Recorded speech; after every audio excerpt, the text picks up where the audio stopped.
Hello everyone. In this video, we will talk about conditional programming.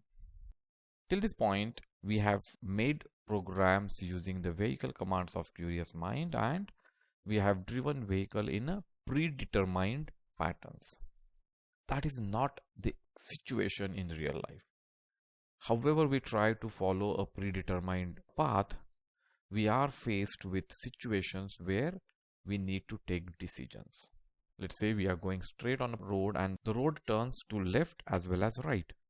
Now we must take a decision whether to turn left or turn right. In such situations, we are comparing the available patterns with what we want, and we are deciding which pattern we will follow, which path we will follow.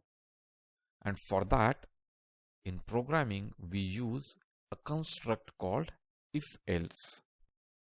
Find that in control blocks. We have two constructs. One is if then and another is if then and else. In if then, we compare a condition here. We compare a situation. If I see there is a turn on left, what should I do? If there is a turn on left, I should stop and call my friend and check whether I'm supposed to turn or not. So when I see that condition, when the condition is true, I am supposed to take certain action. And that is what we do inside this loop here. We write the action which we must take if the condition is true. And outside this are the actions which are independent of the condition. Now here in if then else, here we again check the condition. If the condition is true, we perform action which is inside this space here. And if the condition is not true, we perform the action written inside this space here. And outside, we write the actions which are common, irrespective of the situation, irrespective of the state of the condition. Now, how do we write the conditions? For conditions, we need to do comparisons. And we use from operators these blocks which have this pointed ends. So these blocks are comparison blocks. We use one of these blocks inside the condition here. For example, less than.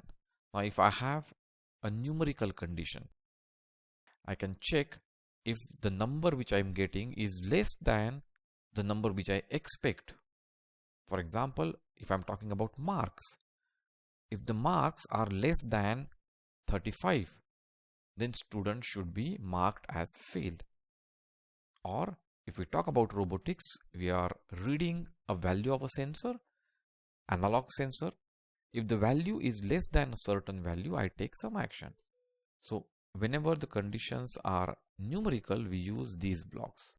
So we have these less than, greater than, and equal to. Similarly, we have and, or, not. These are logical comparators.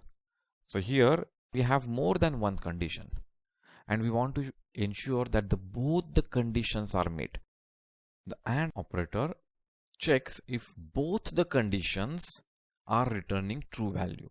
Only if both the conditions return true value, then only this complete AND operator will return true value.